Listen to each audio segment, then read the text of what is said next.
എല്ലാവർക്കും എൻ്റെ വീഡിയോയിലേക്ക് സ്വാഗതം. ന്യൂ ഇയർ ആണ്. അപ്പം ന്യൂ ഇയറിന് മുമ്പ് തന്നെ ഈ വീഡിയോ ഞാൻ റിലീസ് ചെയ്യും. അതിന് തക്ക കാരണമുണ്ട്. അപ്പം നിങ്ങളെല്ലാവരും തംബ്നെയിൽ ശ്രദ്ധിച്ച് കാണും. അപ്പം അതിനെക്കുറിച്ചാണ് ഞാൻ വളരെ ഡീറ്റെയിൽഡ് ആയിട്ട് ഇന്നത്തെ ഈ വീഡിയോയിൽ ചെയ്യുന്നത്. അപ്പം ന്യൂ ഇയർ റെസൊല്യൂഷൻസ് എടുക്കുന്നവരും എടുക്കാൻ താല്പര്യമുള്ളവരും അത് കണ്ടിന്യൂ ചെയ്ത് മുന്നോട്ട് പോകണമെന്ന് ആഗ്രഹമുള്ളവരും ഈ വീഡിയോ കാണണം, സബ്സ്ക്രൈബ് ചെയ്യണം, ഷെയർ ചെയ്യണം, ഒന്നും മറക്കരുത്. അപ്പം ഈ വീഡിയോയിൽ സാധാരണ നമ്മൾ പറയാറില്ലേ, നമ്മൾ ന്യൂ ഇയർ റെസൊല്യൂഷൻസ് എല്ലാ വർഷവും ന്യൂ ഇയർ റെസൊല്യൂഷൻസ് ഞാൻ ഉൾപ്പെടെ എല്ലാവരും എടുക്കാറുണ്ട്. ഞാൻ പല ന്യൂ ഇയർ റെസൊല്യൂഷൻസ് എടുത്തിട്ട് എന്താ 1-2 ആഴ്ച അത് കണ്ടിന്യൂ ചെയ്യും, പിന്നെ അവിടെ കട്ട്. എന്താ കാരണം? എന്തുകൊണ്ടാണ് ഈ ന്യൂ ഇയർ റെസൊല്യൂഷൻസ്, നമ്മൾ എടുക്കുന്ന ന്യൂ ഇയർ റെസൊല്യൂഷൻസ് ഒന്നും നമുക്ക് കണ്ടിന്യൂ ചെയ്ത് മുന്നോട്ട് പോകാൻ കഴിയാത്തത്? ചിന്തിച്ചിട്ടുണ്ടോ അങ്ങനെ? എത്രയോ പേര്, മില്യൺസ് ഓഫ് ആൾക്കാരാണ് ന്യൂ ഇയർ റെസൊല്യൂഷൻ എടുക്കുന്നത്. വളരെ ചുരുക്കം പേര് മാത്രമേ കണ്ടിന്യൂ ചെയ്ത് മുന്നോട്ട് പോകുള്ളൂ. ബാക്കി എല്ലാവരും പകുതി വഴിക്ക് പാട്ടുപെട്ടി മടക്കി അടുത്ത പരിപാടിയിലോട്ട് പോകും. അപ്പം അതിൻ്റെ ഒരു റീസൺ എന്താണ് എന്നാണ് ഞാൻ ഇന്നത്തെ വീഡിയോയിൽ പറയാൻ പോകുന്നത്. അപ്പോൾ സാധാരണ നമ്മൾ എടുക്കുന്ന ന്യൂ ഇയർ റെസൊല്യൂഷൻസ് എന്തൊക്കെയാണെന്ന് അറിയാമല്ലോ. സാധാരണ വെയിറ്റ് ലോസ്, റെഡ്യൂസിങ് വെയിറ്റ്, അല്ലെങ്കിൽ ഗെറ്റിംഗ് ഫിറ്റ് എന്ന് പറയും. നല്ല ഫിറ്റായിട്ടിരിക്കുക, അത് ചിലരെടുക്കാറുണ്ട്. മറ്റു ചിലരെടുക്കാറുണ്ട് ലേണിംഗ് എ ന്യൂ സ്കിൽ, പുതിയ എന്തെങ്കിലും ഒരു സ്കില്ല് പഠിക്കണം എനിക്ക് ഈ വർഷം. അങ്ങനെ ചിലരെടുക്കാറുണ്ട് സ്പെൻഡിങ് മോർ ടൈം വിത്ത് ഫാമിലിയായിട്ട് കുറച്ച് കൂടുതൽ സമയം ഈ വർഷം എനിക്ക് സ്പെൻഡ് ചെയ്യണം എന്നാഗ്രഹമുള്ളവരും. പിന്നെ ചിലരാണെങ്കിൽ ഇതുപോലെ ക്വിറ്റിംഗ് ബാഡ് ഹാബിറ്റ്സ് ഒക്കെ ഞാനങ്ങ് ക്വിറ്റ് ചെയ്ത് ഈ വർഷം നല്ല വളരെ ഡീസൻറ്റ് പേഴ്സൺ ആയിട്ട് ജീവിക്കണം എന്നാഗ്രഹമുള്ളവരും ഉണ്ട്. അപ്പം ഇങ്ങനെയൊക്കെ കുറേ റെസൊല്യൂഷൻസ് ഉണ്ട്. പക്ഷേ ഇതിൽ 3-4 ഞാൻ പറഞ്ഞതേ ഉള്ളൂ. ഇങ്ങനത്തെയൊക്കെ ഉള്ള റെസൊല്യൂഷൻസ് ആണ് നമ്മൾ ആദ്യം എടുത്തിട്ട് ആദ്യത്തെ ഒരാഴ്ചയൊക്കെ വളരെ പെർഫെക്റ്റ് ആയിട്ടാണ് നമ്മൾ മുന്നോട്ട് പോകുന്നത്. പക്ഷേ അടുത്ത ആഴ്ച ആകുമ്പോൾ നമുക്കൊരു മടി അല്ലേ, ഇനി വയ്യ, ഇനി ഇത് മടുത്തു എന്ന് പറഞ്ഞു ന്യൂ ഇയറിൻ്റെ ആ പുതുമയൊക്കെ പോയി. പിന്നെ ബാക്കിയുള്ള കാര്യങ്ങളും റെസ്പോൺസിബിലിറ്റീസും ഒക്കെ വരുമ്പോൾ, ജോലിയും എല്ലാം കൂടെ തിരക്കും ഒക്കെ വരുമ്പോഴത്തേക്ക് ഇതിൻ്റെ ഇടയിൽ ഇതൊന്നും നടക്കത്തില്ല എന്ന് പറഞ്ഞ് നമ്മളങ്ങ് മാറ്റി വയ്ക്കും. പക്ഷെ അങ്ങനെ മാറ്റി വെച്ച് കഴിഞ്ഞാൽ നമുക്ക് ആവശ്യമുള്ള അല്ലെങ്കിൽ നമുക്ക് ആഗ്രഹമുള്ള കാര്യങ്ങൾ നമുക്ക് നേടിയെടുക്കാൻ പറ്റില്ലല്ലോ. അപ്പം ഇന്നത്തെ വീഡിയോ ഒന്ന് ശ്രദ്ധിച്ച് കാണും കേട്ടോ. അപ്പം ഞാനും ഇതിങ്ങനത്തെ ഒക്കെ ഉള്ള കാര്യങ്ങൾ പാതി വഴിയൊക്കെ മുടങ്ങിപ്പോയതാണ്. പിന്നെ ഞാനും ഇങ്ങനത്തെ ഒക്കെ മനസ്സിലാക്കിയൊക്കെ വന്നപ്പോഴാണ് ആ ഒരു 20 day റൂൾ എന്ന് പറഞ്ഞത്. ജെയിംസ് ക്ലിയർ വളരെ മഹാനായ ഒരു എഴുത്തുകാരനാണ്. അപ്പം അദ്ദേഹത്തിന് വളരെ ഫേമസ് ആയിട്ടുള്ളൊരു പുസ്തകമുണ്ട്, അറ്റോമിക് ഹാബിറ്റ്സ് എന്നാണ് പറയുന്നത്. ഈ അറ്റോമിക് ഹാബിറ്റ്സ് എന്ന് പറഞ്ഞ പുസ്തകത്തിൽ ഈ ഒരു 20 day റൂളിനെ കുറിച്ച് പരാമർശിക്കുന്നുണ്ട്. അപ്പം എന്താണ് ഈ 20 day റൂള് എന്ന് ഞാൻ പറഞ്ഞ് മനസ്സിലാക്കി തരാം. ഇത് വായിച്ചിട്ടുള്ളവർക്ക് ഈസി ആയിരിക്കും, അല്ലാത്തവർക്ക് വേണ്ടിയിട്ടാണ് ഞാനീ പറയുന്നത്. അപ്പോൾ ഈ 20 day റൂൾ എന്ന് പറഞ്ഞാൽ നമ്മൾ എന്ത് കാര്യവും നമ്മൾ ചെയ്യണമെങ്കിൽ, എന്തൊരു പുതിയ ശീലങ്ങളിലേക്കും ഒരു ശീലത്തിലേക്ക്, നമ്മളൊരു നല്ല ശീലത്തിലേക്ക് നമ്മൾ പോകണമെന്നുണ്ടെങ്കിൽ അത് ഒരു 20 ദിവസം നമ്മൾ ആ ശീലം, ആ ഹാബിറ്റിനെ കണ്ടിന്യൂ ചെയ്ത് കണ്ണും പൂട്ടി അത് ഫോളോ ചെയ്ത് 20 ദിവസം ആയാലേ അത് നമ്മുടെ ബ്രെയിനിൽ രജിസ്റ്റർ ചെയ്യത്തുള്ളൂ. ആ 20 ദിവസം നമ്മളത് കണ്ടിന്യൂ ചെയ്ത് ഓരോ ദിവസം റിപ്പീറ്റ് ചെയ്ത് അത് ചെയ്താൽ മാത്രമേ നമ്മുടെ അത് ബ്രെയിനിൽ രജിസ്റ്റർ ചെയ്യുള്ളൂ. പിന്നെ നമ്മുടെ സിസ്റ്റം അതിനെ അങ്ങ് ഫോളോ ചെയ്തു പോകും. അങ്ങനെയാണ് സാധാരണ നോർമലി ഒരു മനുഷ്യൻ്റെ, ഒരു ഹ്യൂമൻ്റെ സിസ്റ്റം വർക്ക് ചെയ്യുന്നത്. അപ്പം അതേ റൂളാണ് ഇവിടെ പ്രാവർത്തികമാക്കേണ്ടത്, ഇവിടെ പ്രാക്ടിക്കൽ ആക്കേണ്ടത്. ആ ഒരു റൂളാണ് നമുക്ക്. കാരണം നമ്മൾ റെസൊല്യൂഷൻ എടുക്കുന്നു, പക്ഷെ നമുക്കത് കണ്ടിന്യൂ ചെയ്ത് പോകാൻ പറ്റുന്നില്ല. അപ്പം നമ്മൾ എന്താ ചെയ്യേണ്ടത്? ഈ ഒരു 20 day റൂൾ നമ്മൾ ചെയ്ത് കഴിഞ്ഞ് കഴിഞ്ഞാൽ നമ്മുടെ സിസ്റ്റം അതുമായിട്ട് പൊരുത്തപ്പെട്ടു പോകും. അപ്പം അതിനകത്ത് ഈ അറ്റോമിക് ഹാബിറ്റ്സിനകത്ത് ജെയിംസ് ക്ലിയർ പറയുന്നൊരു കാര്യമുണ്ട്, ഒരു ചെറിയ മാറ്റങ്ങളിലൂടെ വലിയൊരു മാറ്റത്തിലേക്ക് വരാൻ പറ്റുള്ളൂ. അല്ലാതെ ഒരൊറ്റ ദിവസം കൊണ്ട് ഒരാൾക്കും വലിയൊരു മാറ്റം വരില്ല. നമുക്ക് തന്നെ അറിയില്ലേ, ഒരു കൊച്ചുകുട്ടി ഓരോ ക്ലാസ്സിൽ പഠിച്ച് 1ാം ക്ലാസ്സിൽ പഠിക്കും, 2ാം ക്ലാസ്സിൽ പഠിക്കും, അങ്ങനെ പഠിച്ച് വന്ന് അവൻ ഒരു 20 വയസ്സുള്ള കുട്ടിയാവുമ്പോഴേ അവൻ അക്വയർ ചെയ്യേണ്ട നോളജ് മുഴുവൻ അവൻ അക്വയർ ചെയ്യാൻ പറ്റുള്ളൂ അല്ലേ. അതല്ലാതെ പെട്ടെന്ന് 1ാം ക്ലാസ്സിൽ പഠിക്കുന്ന കുട്ടിയോട് 20ാമത്തെ വയസ്സിൽ പഠിക്കേണ്ട കാര്യങ്ങൾ ചോദിച്ചു കഴിഞ്ഞാൽ നോർമലി ഒരു കുട്ടിക്കും അറിയില്ല. അപ്പോൾ ഇതിനെല്ലാത്തിനും ഒരു സമയം വേണം. ഒരു ചെടിയുടെ വിത്ത് നമ്മൾ നട്ടു കഴിഞ്ഞ് കഴിഞ്ഞാൽ ആ ചെടി എങ്ങനെയാണ് ഒരു വലിയ ചെടിയായി, ഒരു ആപ്പിൾ അല്ലെങ്കിൽ എന്തെങ്കിലും ഒരു തക്കാളിയുടെയോ ഒരു ചെടിയാവുന്നത്? അത് ഓരോ ദിവസവും അതിന് വിത്തിട്ട് അതിന് വെള്ളം ഒഴിച്ച് വളമിട്ട് അതിനെല്ലാം ടൈം വേണം. അപ്പോൾ നമ്മൾ എന്ത് കാര്യം ചെയ്യാൻ എന്ത് കാര്യം നമുക്ക് നേടണമെന്ന് ആഗ്രഹമുണ്ടെങ്കിലും അതിനൊരു ടൈം വേണം. ആ ഒരു ടൈമാണ് ഈ 20 ഡേ എന്ന് പറയുന്നത്. പിന്നെ അതിലേക്ക് നമ്മൾ അങ്ങ് ആയിക്കോളും. അപ്പം അത് എങ്ങനെയാണ് ചെയ്യേണ്ടതെന്ന് ഒരു എക്സാമ്പിൾ സഹിതം ഞാൻ നിങ്ങൾക്ക് പറഞ്ഞുതരാം. ഇപ്പം ഈ ഞാൻ മുമ്പ് പറഞ്ഞ റെസൊല്യൂഷൻസിൽ ഏതെങ്കിലും ഒരെണ്ണം എടുക്കാം. ഞാൻ പറയാം, വെയിറ്റ് ലോസിൻ്റെ എടുക്കാം. അപ്പോൾ ഈ വെയിറ്റ് ലോസ് എങ്ങനെയാണ് ഇത് നമ്മൾ ചെയ്യുന്നത്? അപ്പം ഞാൻ ഇതിനു മുമ്പ് പറഞ്ഞു നിങ്ങളോട്, എന്ത് കാര്യവും നമുക്ക് ബൈഹാർട്ട് ആക്കണമെങ്കിലോ അല്ലെങ്കിൽ നമ്മുടെ സിസ്റ്റം അതിനെ അക്സെപ്റ്റ് ചെയ്യണമെങ്കിലോ അല്ലെങ്കിൽ നമ്മുടെ ബ്രെയിനിൽ അത് രജിസ്റ്റർ ചെയ്യണമെങ്കിലോ തീർച്ചയായിട്ടും റെപ്പറ്റീഷൻ ആവശ്യമാണ്. അപ്പം ആവർത്തിച്ച് അത് ചെയ്യുമ്പോൾ മാത്രമേ നമ്മുടെ ബ്രെയിനിൽ അത് രജിസ്റ്റർ ചെയ്യത്തുള്ളൂ എന്ന് ഞാൻ പറഞ്ഞു അല്ലേ. അപ്പം ഈ കാര്യവും അങ്ങനെ തന്നെ വേണം നമുക്ക് പോകാൻ. എന്നാൽ നമ്മൾ ഈ എടുക്കുന്ന റെസൊല്യൂഷൻസ് ഒന്നും വളരെ മിടുക്കനായിട്ട് വളരെ പെർഫെക്റ്റ് ആയിട്ട് നമുക്കത് കംപ്ലീറ്റ് ചെയ്യാൻ പറ്റും. അപ്പം ഒന്ന് ശ്രദ്ധിക്കും, ഞാൻ പറഞ്ഞു എന്താ ചെയ്യേണ്ടതെന്നോ. ഇപ്പം ഞാൻ പറയട്ടെ, ആദ്യം നമ്മൾ വെയിറ്റ് ലോസ് എടുക്കാൻ പോകാമെന്ന് ചോദിച്ചാൽ നമ്മൾ ആദ്യം ചെയ്യേണ്ടത്, നാളെ മുതലാണ് ചെയ്യേണ്ടതെന്ന് വെച്ചാൽ അങ്ങനെ എടുക്കരുത്. നമ്മൾ 2 ദിവസം അതിനായിട്ട് അതിൻ്റെ പ്രിപ്പറേഷൻസിന് വേണ്ടി നമ്മൾ മാറ്റി വയ്ക്കുക. അപ്പം നമ്മുടെ വെയിറ്റ് കുറയണമെങ്കിൽ അതിന് വേണ്ടിയിട്ട് ആദ്യം നമ്മൾ ചെയ്യേണ്ടത് ഒരു ഡയറ്റ് പ്ലാൻ ആദ്യം സെറ്റ് ചെയ്യണം. ഇനി ഈ ഡയറ്റ് പ്ലാനിനകത്ത് നമുക്ക് എത്ര വെയിറ്റ് ഉണ്ടെന്നൊന്ന് നോക്കണം. അപ്പോൾ 80 kg ആണ് നമ്മുടെ വെയിറ്റെങ്കിൽ നമ്മുടെ വെയിറ്റ് കുറയേണ്ടത് 60 kg ആണ് നമുക്ക് കുറയേണ്ടതെന്ന് വെച്ചാൽ. അപ്പം 20 kg ആണ് നമുക്ക് കുറയേണ്ട വെയിറ്റ് അല്ലേ, റെഡ്യൂസ് ചെയ്യേണ്ട വെയിറ്റ് 20 kg ആണ്. അപ്പം ഈ 20 kgയെ 1 മാസം കൊണ്ടോ 2 മാസം കൊണ്ടോ നിങ്ങൾ കുറയ്ക്കാൻ ശ്രമിക്കാതിരിക്കുക. തീർച്ചയായും അത് നമ്മുടെ ഹെൽത്തി ബോഡിക്ക് നല്ലതല്ല. അപ്പം നമ്മൾ എപ്പോഴും ഈ എല്ലാത്തിനും ഒരു ടൈം വേണം. നമ്മളൊരു ബോഡി വെയിറ്റ് കുറയാനാണെങ്കിൽ പെട്ടെന്ന് ഒറ്റ ദിവസം കൊണ്ടോ അല്ലെങ്കിൽ 1 മാസം കൊണ്ടോ നമ്മുടെ ബോഡി വെയിറ്റ് കുറയുന്നത് നമ്മുടെ ബോഡിക്ക് നല്ലതല്ല. അതുകൊണ്ട് ഈ 20 kgയെ നമ്മൾ 1 മാസം 10 മാസത്തേക്ക് നമ്മൾ ഈ 20 kg വെയിറ്റ് കുറച്ചാൽ മതി എന്ന് വയ്ക്കുക. അപ്പോൾ 1 മാസം എത്ര കുറയണം? 2 kg കുറയണം.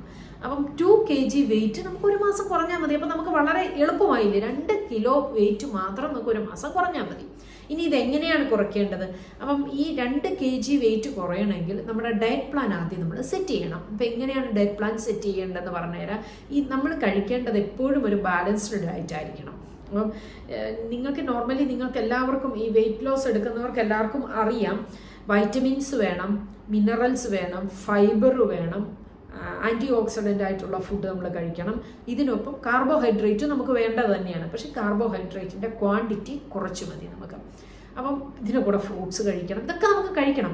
അപ്പം പക്ഷേ അത് എനിക്ക് തോന്നുന്നു നിങ്ങളത് നോക്കണം, എന്തൊക്കെയാണ് എൻ്റെ ഡയറ്റിൽ ഉൾപ്പെടുത്തേണ്ടതെന്നുള്ളത് നിങ്ങൾ തന്നെ ശ്രദ്ധിച്ച് നോക്കുക. അതിനെക്കുറിച്ച് ഞാൻ പറയുന്നില്ല. ഒരു ഡയറ്റ് പ്ലാൻ നിങ്ങൾ ആദ്യം സെറ്റ് ചെയ്ത് വെക്കുക. എന്നിട്ട് ആ ഡയറ്റ് പ്ലാൻ സെറ്റ് ചെയ്തതിന് ശേഷം നമുക്ക് ഒരു വർക്കൗട്ട് പ്ലാനും കൂടെ വേണം. അപ്പോൾ ആ വർക്കൗട്ട് പ്ലാനിന് വേണ്ട പ്രോപ്പർട്ടീസ് എന്തെങ്കിലും വേണമെങ്കിൽ അത് വാങ്ങിക്കുക. അതല്ലാതെ നമുക്ക് ഓടാനോ അല്ലെങ്കിൽ നടക്കാനോ അങ്ങനെയൊക്കെയുള്ള കാര്യങ്ങളാണ് ചെയ്യേണ്ടതെങ്കിൽ അതൊന്നും പ്രത്യേകിച്ച് അതിനൊന്നും വേണ്ട. അതിൻ്റെ ഡ്രസ് കോഡ് മാത്രം സെറ്റ് ചെയ്താൽ മതി. അപ്പോൾ അത്രയും ആദ്യം സെറ്റ് ചെയ്ത് വെക്കുക. പിന്നെ നമുക്ക് വേണ്ടത് ഏറ്റവും പ്രധാനപ്പെട്ട ഒരു കാര്യമാണ്. എന്താണെന്നോ, നമ്മുടെ മൈൻഡിനെ അതിന് വേണ്ടിയിട്ടൊന്ന് സജ്ജമാക്കിയെടുക്കണം. അതായത് 80 kg ആണ് നമ്മുടെ വെയിറ്റ്. ഇപ്പം അറ്റ് പ്രസൻറ്റ് 80 kg ആണ് വെയിറ്റ്. നമുക്ക് 20 kg കുറഞ്ഞ് 60 kg ആവുമ്പോഴേക്കും നമ്മുടെ ആ രൂപം, നമ്മുടെ ഫിസിക്കൽ സ്ട്രക്ചറിന് മാറി നല്ല അടിപൊളിയായി നമ്മളൊരു നല്ല ഡ്രസ്സിട്ട് നമ്മൾ പുറത്തോട്ട് പോകുന്നതും ഒക്കെ നമ്മളെ മൈൻഡിൽ നമ്മളിങ്ങനെ കാണുക. അങ്ങനെ നമ്മളിങ്ങനെ മൈൻഡിൽ ഇങ്ങനെ നമ്മൾ ആ ഒരു രൂപം നമ്മൾ തന്നെ നല്ല ബ്യൂട്ടി ആയിട്ട് നമ്മൾ വെളിയിലോട്ട് പോകുന്നതും ഡ്രസ്സൊക്കെ സെറ്റ് ചെയ്ത് നമ്മൾ ഇടുന്നതും എല്ലാവരും അപ്രീഷിയേറ്റ് ചെയ്യുന്ന, വണ്ണം കുറഞ്ഞു, നല്ല മിടുക്കിയായല്ലോ എന്ന് പറയുന്നതും ഒക്കെ നമ്മുടെ മനസ്സിൽ, നമ്മുടെ മൈൻഡിൽ നമ്മളൊന്ന് സെറ്റ് ചെയ്ത് വെക്കുക ആദ്യം. എന്തുകൊണ്ടെന്ന് പറഞ്ഞാൽ നമ്മളൊരു കാര്യത്തിലേക്ക് വരികയാണ്, നമ്മുടെ വെയിറ്റ് കുറയ്ക്കാൻ പോവുകയാണ്. അപ്പം ആ കാണുന്ന രൂപം പറയാറില്ലേ, മാനിഫെസ്റ്റേഷൻ എന്ന് പറയാറില്ലേ. അപ്പം അതേപോലെ തന്നെ നമ്മൾ അതിനെ ഒന്ന് അസ്യൂം ചെയ്ത് നമ്മൾ ആ ഒരു 60 kg ആവുന്നതിലേക്ക് നമ്മുടെ മൈൻഡിനെ നമ്മൾ കൊണ്ടുപോകുക. ആദ്യം കൊണ്ടുപോയിട്ട് അതിലേക്ക് ഇനി നമ്മുടെ ബോഡി അല്ലെങ്കിൽ നമ്മൾ അതിലേക്ക് നമ്മൾ വരികയാണ് ചെയ്യുന്നത്. പറയുന്നത് പോലെ ഈ അറ്റോമിക് ഹാബിറ്റ്സിനകത്ത് പറയുന്നത് പോലെ ചെറിയ ചെറിയ മാറ്റങ്ങളാണ് നമ്മൾ ഓരോ ദിവസവും വരുത്തുന്നത്. എന്നിട്ട് അതിനൊരു ബാരിയറുണ്ട്. ഒരു സ്റ്റേജ് എത്തുമ്പം ഒരു ബാരിയർ വരും. ആ ബാരിയറും കൂടെ നമ്മൾ കടന്നു കിട്ടിയാൽ നമ്മളൊക്കെ രക്ഷപ്പെട്ടു. നമുക്ക് നമ്മുടെ ഗോൾ സെറ്റായി എന്ന് പറയാം. അത്രത്തിലേക്ക് പോകാനുള്ള ഒരു ടൈമിങ് വേണം. എന്നിട്ട് അപ്പോൾ അത് നമ്മളെപ്പോഴും മനസ്സിൽ ചിന്തിക്കുക, നമ്മൾ ആ ഒരു രൂപത്തിൽ നമ്മൾ പോകുന്നതൊക്കെ മനസ്സിൽ ചിന്തിക്കുക. രണ്ടാമത് നമ്മൾ ചെയ്യേണ്ട കാര്യം, നമ്മളെ വളരെയധികം നമ്മുടെ ചുറ്റുമുള്ള ഒരുപാട് ആൾക്കാർ പറയുമോ നിങ്ങൾ വെയിറ്റ് ഒന്ന് കുറച്ച് 1-2 മാസം നോക്കും, പിന്നെ അത് നടക്കുന്ന കാര്യമല്ല, ഇങ്ങനെ പറയുന്നവർ ഇഷ്ടംപോലെ പേര് കാണും ചുറ്റുപാടും. അപ്പം അതെല്ലാം അതൊന്നും നമ്മൾ വകവയ്ക്കാതെ നിൽക്കണം. കാര്യം അതെല്ലാം നമ്മൾ മനസ്സിലേക്ക് എടുത്ത് പോകാതെ എനിക്ക് കുറയില്ല എന്ന് പറഞ്ഞ് നമ്മൾ വിഷമിച്ചിരിക്കേണ്ട കാര്യമില്ല. നമ്മുടെ ഗോൾ നമ്മൾ സെറ്റ് ചെയ്ത് കഴിഞ്ഞാൽ അതിലേക്ക് നമ്മൾ പോവുക, അത് മാത്രം നമ്മുടെ മൈൻഡിൽ ചിന്തിക്കുക. അപ്പം രണ്ടാമത്തെ നമ്മൾ ചെയ്യേണ്ടത് നമ്മുടെ മൈൻഡിനെ ഒന്ന് പ്രിപ്പയർഡ് ആക്കുക അതിന് വേണ്ടിയിട്ട്. ഓക്കെ, മൂന്നാമത്തേത് ഇനി നമ്മൾ അതിന് വേണ്ടിയിട്ടുള്ള കാര്യങ്ങൾ ചെയ്യുക എന്നുള്ളതാണ്. അപ്പം ആദ്യത്തെ ദിവസം 2 kg ആണ് നമുക്ക് ഈ ഒരു മാസം, ഈ വരുന്ന മാസം നമുക്ക് 2 kg ആണ് കുറയേണ്ടത്. അപ്പോൾ ആദ്യം നമ്മൾ കഴിക്കുന്ന ഫുഡിനെ ഒന്ന് കൺട്രോൾ ചെയ്ത് ഡയറ്റ് പ്ലാൻ വെച്ചിട്ട് നമ്മൾ ആ ഫുഡിനെ ഒന്ന് സെറ്റ് ചെയ്യുക. അതിനൊപ്പം നമ്മൾ വർക്കൗട്ട് ചെയ്യുക. പിന്നെ മൈൻഡ് എപ്പോഴും പോസിറ്റീവായിട്ടിരിക്കുക. അങ്ങനെ ഓരോ ദിവസവും കണ്ണടച്ച് 20 days നമ്മൾ ഇതേപോലെ പോകുക. ഞാൻ പറഞ്ഞല്ലോ, റിപ്പീറ്റ് ചെയ്ത് അതിൻ്റെ ഇടയിൽ നമ്മൾ ഒന്നും നോക്കണ്ട, നമ്മൾ ഈ കഴിക്കുന്ന ആഹാരം തന്നെ റിപ്പീറ്റ് ചെയ്ത് കഴിക്കുക. പിറ്റേ ദിവസം അതുപോലെ ചെയ്യുക. അതൊരു ഞാൻ പറഞ്ഞില്ലേ, ഒരു ധ്യാനം പോലെ തന്നെ പോകണം. നമ്മുടെ ഇപ്പം ഞാൻ പറഞ്ഞു, ഒരു എക്സാമിന് വേണ്ടി നമ്മൾ പഠിക്കില്ലേ, അതേപോലെ അത് പഠിക്കാതെ പറ്റത്തില്ല. അതുപോലെ തന്നെ മൈൻഡിനെ പ്രിപ്പയർഡാക്കി ഭയങ്കര ബോൾഡാക്കി നമ്മൾ 20 ദിവസം ഇതേപോലെ കണ്ടിന്യൂ ചെയ്യുക. ഒരു മാറ്റവും അതിൽ വരുത്താൻ പാടില്ല. ആ 20 ദിവസത്തിനകത്ത് നമ്മളെ ഡിസ്ട്രാക്റ്റ് ചെയ്യുന്ന എന്ത് കാര്യം ഉണ്ടെങ്കിലും അതിനെയൊക്കെ നമ്മൾ മാറ്റിവെക്കുക. അത് മൈൻഡിൻ്റെ ഒരു ബോൾഡ്നെസ് ആണ് കേട്ടോ. മൈൻഡ് അത്രയ്ക്ക് നമ്മുടെ ഇത് വേണം, നമ്മൾ വളരെ സ്റ്റേണായിട്ട് വേണം നമ്മൾ ഇങ്ങനത്തെ കാര്യങ്ങൾ എടുക്കാമ്പോൾ നമ്മളത് ചെയ്തു പോകാൻ. അപ്പം അങ്ങനെ ചെയ്യുക. ആ 20 ദിവസം കഴിയുമ്പോൾ 20 ദിവസം നമ്മൾ കലണ്ടറിൽ ഓരോ ദിവസവും കഴിയുമ്പോൾ നമ്മൾ അടയാളപ്പെടുത്തി വെക്കുക. ഇപ്പം 1-ാം തീയതിയാണ് തുടങ്ങുന്നതെങ്കിൽ ഫസ്റ്റ് കൂടെ അതവിടെ ടിക്ക് ചെയ്യുക. നെക്സ്റ്റ് ഡേ വീണ്ടും ഈ ഒരു എക്സസൈസ് റിപ്പീറ്റ് ചെയ്യുക. ഫുഡ് അതേപോലെ ഫോളോ ചെയ്യുക, ടിക്ക് ചെയ്യുക. നമ്മളെ ഡിസ്ട്രാക്റ്റ് ചെയ്യേണ്ട നമ്മുടെ കിച്ചണിലുള്ള ജങ്ക് ഫുഡ് അങ്ങനത്തെ ഉള്ള ഐറ്റംസ് എല്ലാം നമ്മൾ മാറ്റുക. സൊമാറ്റോ, സ്വിഗ്ഗി എന്ന് പറയുന്ന ആപ്പൊക്കെ നമ്മുടെ മൊബൈലിലുണ്ടെങ്കിൽ എല്ലാം നമ്മൾ തൽക്കാലത്തേക്ക് ഡിലീറ്റ് ചെയ്ത് കളയുക. അങ്ങനത്തെ ഉള്ള കാര്യങ്ങളെല്ലാം എന്ന് വെച്ചാൽ നമ്മൾ മൈൻഡ് ഡിസ്ട്രാക്റ്റഡ് ആകാൻ ഇഷ്ടംപോലെ കാര്യങ്ങളുണ്ട്. അപ്പം നമ്മൾ അതിനെ മാറ്റി വെച്ചാലേ നമുക്ക് ഇത് അച്ചീവ് ചെയ്യാൻ പറ്റുള്ളൂ. അപ്പം അതായിരിക്കണം നമ്മുടെ ലക്ഷ്യം. അപ്പോൾ ഒരു 20 ദിവസം കഴിയുമ്പോൾ എന്താ സംഭവിക്കുന്നത് വെച്ചാൽ നമ്മുടെ സിസ്റ്റം ട്രാൻസ്ഫോർമേഷൻ റെഡിയായി വരികയാണ്. ഇനി നമുക്ക് അതിലൂടെ പോയാൽ മാത്രം മതി, അത് യാന്ത്രികമായിട്ട് നമ്മൾ പോയിക്കോളും. പക്ഷേ ആ 20 ദിവസമായിരുന്നു നമ്മുടെ ഒരു ചലഞ്ചിങ് ഡേയ്സ്. ആ 20 ദിവസം കഴിയുമ്പോഴത്തേക്കും നമ്മുടെ ബോഡി സെറ്റായി, അതിലേക്ക് പോകാനൊരു തയ്യാറെടുപ്പായി, നമ്മുടെ ബ്രെയിൻ അത് രജിസ്റ്റർ ചെയ്തു. ഇനി നമുക്ക് പോയാൽ മാത്രം മതി. അപ്പം ആ 20 days കഴിഞ്ഞ് കഴിയുമ്പോൾ നമ്മൾ ഓട്ടോമാറ്റിക്കലി പോയിക്കോളും. പിന്നെ നോ വറീസ്, ഒന്നും വേണ്ട. പിന്നെ നമ്മൾ ആ പറയേണ്ട കാര്യങ്ങൾ പറഞ്ഞോളും, ചെയ്യേണ്ട കാര്യങ്ങൾ അതുപോലെ നമ്മൾ ചെയ്ത് മുന്നോട്ട് പോയിക്കോളും. അങ്ങനെയാണ് നമ്മൾ ഈ 20 day റൂൾ എന്ന് പറയുന്നത് എടുക്കുന്നത്. അപ്പോൾ ഈ അറ്റോമിക് ഹാബിറ്റ്സിനകത്ത് ജെയിംസ് ക്ലിയർ വളരെ ക്ലിയർ ആയിട്ട് പറഞ്ഞു തന്നിട്ടുണ്ട് എങ്ങനെയാണ് ഈ ഹാബിറ്റിനെ നമ്മൾ രജിസ്റ്റർ ചെയ്യുന്നതാണെങ്കിൽ ഒരു ഹാബിറ്റ് നമ്മുടെ മൈൻഡിലും നമ്മുടെ ബ്രെയിനിലും എങ്ങനെയാണ് രജിസ്റ്റർ ചെയ്യുന്നതെന്ന് പറയുന്നുണ്ട്. അപ്പം വളരെ നല്ലൊരു പുസ്തകമാണ് അത്. അപ്പോൾ ഈ പുസ്തകത്തിൻ്റെ കാര്യങ്ങൾ പറയാൻ വേണ്ടിയിട്ടല്ല ഞാനിത് പറഞ്ഞത്. ഞാൻ ന്യൂ ഇയർ റെസൊല്യൂഷൻ എടുക്കുമ്പോൾ നമുക്ക് ഈ ബുക്കിനകത്തുള്ള ഈ കാര്യം നമുക്ക് വളരെയധികം പ്രയോജനമുള്ളതാണ്. അപ്പം അതുകൊണ്ടാണ് പറഞ്ഞിരുന്നത്. അപ്പം ഇങ്ങനെ ഒന്ന് എടുത്തു നോക്കൂ. അപ്പം ഇതിനകത്ത് നമ്മൾ എപ്പോഴും ചിന്തിക്കേണ്ട കാര്യമാണ്. പലരും പറയും അയ്യോ റിപ്പീറ്റഡ് ആണ്, ഈ റിപ്പീറ്റ് വരുമ്പോഴത്തേക്ക് ഫുഡ് എപ്പോഴും റെപ്പറ്റേഷൻ ആയിപ്പോകുന്നു. അത് തന്നെ അത് നിങ്ങൾക്ക് മാറിയൊന്നും പരീക്ഷിച്ച് നോക്കാം. ഫുഡിനെ നമുക്ക് മാറി മറിച്ച് നമുക്കൊന്ന് പരീക്ഷിച്ച് നോക്കാം. കാര്യം പറഞ്ഞു കഴിഞ്ഞാൽ ആൻറ്റി ഓക്സിഡൻ്റ് ആയിട്ടുള്ള ഒരു ഫുഡ് ഒരു ദിവസം കഴിച്ചാൽ പിറ്റേ ദിവസം ആൻറ്റി ഓക്സിഡൻറ്റ് ആയിട്ടുള്ള വേറൊരു ഫുഡ് ആ സമയത്ത് നമുക്ക് മാറ്റാം. അപ്പോൾ അതൊക്കെ നമുക്ക് ചെയ്യാൻ പറ്റുന്ന കാര്യങ്ങളാണ്. പക്ഷേ ഈ 20 ദിവസം ഒരു കാരണവശാലും അതിനിടയിൽ ഒരു തടസ്സവും വരുത്താതെ വേണം മുന്നോട്ട് പോകാൻ. 20 days കഴിഞ്ഞിട്ട് ഈ 20 ദിവസത്തിനുള്ളിൽ വരുന്ന എന്തെങ്കിലും ഫങ്ഷൻസോ ഒഴിവാക്കാൻ പറ്റാത്ത എന്തെങ്കിലും ഫങ്ഷൻസോ ഉണ്ടെങ്കിൽ മാത്രം പോവുക. അതല്ലെങ്കിൽ ബാക്കിയുള്ള കാര്യങ്ങളൊക്കെ ഈ 20 ദിവസത്തേക്ക് ഒഴിവാക്കുക. എന്നിട്ട് ആ 20 ദിവസം കഴിയുമ്പോഴത്തേക്കും നമ്മുടെ സിസ്റ്റം റെഡിയായി, നമ്മൾ അതിലേക്ക് പോകാൻ റെഡിയായി, നമ്മുടെ ബ്രെയിൻ അതുമായിട്ട് യോജിച്ചു വന്നു. അപ്പോൾ നമുക്ക് സുഖമായിട്ട് മുന്നോട്ട് പോകാൻ പറ്റും. ഇത്തവണത്തെ ഈ ന്യൂ ഇയർ ഒന്ന് പരീക്ഷിച്ച് നോക്കൂ നിങ്ങൾ. ഞാനിത് പരീക്ഷിച്ചിട്ടുള്ളതാണ്. ഇത് വളരെ എഫക്റ്റീവാണ്. നിങ്ങളൊന്ന് പരീക്ഷിച്ച് നോക്കൂ. നിങ്ങളുടെ വെയിറ്റ് സൂപ്പറായിട്ട് കുറയുന്നത് കാണാം. വെയിറ്റ് ലോസ് ചലഞ്ച് മാത്രമല്ല കേട്ടോ ഞാൻ പറയുന്നത്, ഇത് ഞാനൊരു എക്സാമ്പിളായിട്ട് പറയുകയാണ്.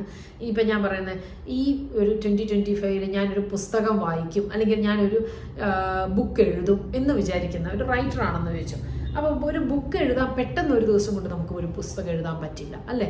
അപ്പം ഒരു ദിവസം, ആദ്യത്തെ ദിവസം നമ്മൾ എന്താ ചെയ്യുക? നമ്മൾ ആദ്യം കുറച്ച് കാര്യങ്ങൾ, ഇപ്പം ഞാൻ ആർട്ടിക്കിൾസ് എഴുതാറുണ്ട്, ലേഖനങ്ങൾ ഞാൻ എഴുതാറുണ്ട്. അപ്പം ഞാൻ എന്താ ചെയ്യുന്നതെന്ന് ഞാൻ പറഞ്ഞുതരാം. ഞാൻ ലേഖനങ്ങൾ എഴുതുമ്പം ചില ദിവസങ്ങൾ ഞാൻ പറഞ്ഞല്ലോ, ഈ ഡേ ടൈം എനിക്ക് അത്രയധികം വാക്കുകൾ കിട്ടത്തില്ല. അപ്പം ഒരു രാത്രി 3 മണി 4 മണിയൊക്കെ ആകുമ്പോൾ, വെളുപ്പിനെ 3 മണി 4 മണിയൊക്കെ ആകുമ്പോഴത്തേക്ക് ഞാൻ ഓട്ടോമാറ്റിക്കലി അങ്ങ് ഉണർന്നു പോകും. ആ സമയത്ത് ഞാൻ എഴുതാൻ ഉദ്ദേശിക്കുന്ന ലേഖനം എന്താണെന്ന് വെച്ചു, അപ്പം അതിൻ്റെ സബ്ജക്റ്റ് എൻ്റെ മനസ്സിലുണ്ടെങ്കിൽ അതിൻ്റെ ആദ്യത്തെ ഒരു ഇൻട്രൊഡക്ഷൻ എനിക്ക് അപ്പോഴും കിട്ടും മനസ്സിൽ. ഞാൻ എന്താ ചെയ്യുന്നത് വെച്ചാൽ, എനിക്ക് മടി കാരണം ഞാൻ അപ്പോഴും എണ്ണീക്കില്ല. പക്ഷെ നേരം വിളക്കുമ്പോൾ ഉടനെ കുറച്ച് ചായയൊക്കെ കുടിച്ച് കഴിഞ്ഞിട്ട് ഞാനത് പെട്ടെന്നൊന്ന് കുറിച്ചിടാറുണ്ട്, മറന്നു പോകാതെ. പെട്ടെന്ന് മറന്നു പോകും നമ്മൾ. അപ്പം അങ്ങനെ ലേഖനത്തിൻ്റെ ആദ്യത്തെ ഇൻട്രൊഡക്ഷൻ ഞാൻ ആദ്യത്തെ 1-2 ദിവസം എടുത്തിട്ടാണ് എഴുതാറുള്ളത്. അടുത്തത് ബാക്കി വരുന്ന ബോഡി കണ്ടന്റിനെ കുറിച്ച് പിന്നെ ഞാനിങ്ങനെ ചിന്തിച്ചാണ് എനിക്കത് വരുന്നത്. അല്ലാതെ ഒരൊറ്റ ദിവസം കൊണ്ട് ഒരു ലേഖനം എഴുതി തീർക്കുക എന്ന് പറഞ്ഞാൽ നമുക്ക് അതിൻ്റെ കണ്ടന്റ് വേണം. അത്യാവശ്യ ഘട്ടത്തിൽ എനിക്ക് എഴുതേണ്ടി വന്നിട്ടുണ്ട് കേട്ടോ. പക്ഷെ അങ്ങനെയല്ല. അതല്ലാതെ നമുക്കിപ്പം പതുക്കെ നമുക്കൊരു ലേഖനം എഴുതണം, ഇന്ന നാൾ കൊണ്ട് അത് തീർത്താൽ മതി എന്നുണ്ടെങ്കിൽ നമുക്ക് സമയമെടുത്ത് നമുക്ക് എഴുതാൻ പറ്റും.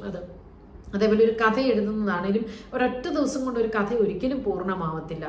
വളരെ ഓരോ ദിവസവും നമ്മൾ കുറച്ച് എഴുതുക. അപ്പം എഴുതണമെന്ന് ആഗ്രഹമുള്ളവരാണ്, പക്ഷെ എഴുതാൻ പറ്റുന്നില്ല. അങ്ങനെയുള്ള വ്യക്തികൾക്കും ഈ ഒരു ടെക്നിക്ക് പ്രയോഗിക്കാം. കാര്യം ഈ 20 ഡേ ചലഞ്ച് എടുക്കാൻ പറ്റും. കാര്യം ആദ്യത്തെ ദിവസം ഒരു സ്വല്പം എഴുതുക, അടുത്ത ദിവസം വീണ്ടും അതിൻ്റെ ബാക്കി എഴുതുക, മൂന്നാമത്തെ ദിവസം അതിൻ്റെ ബാക്കി എഴുതുക. അങ്ങനെ കുറച്ച് എഴുതി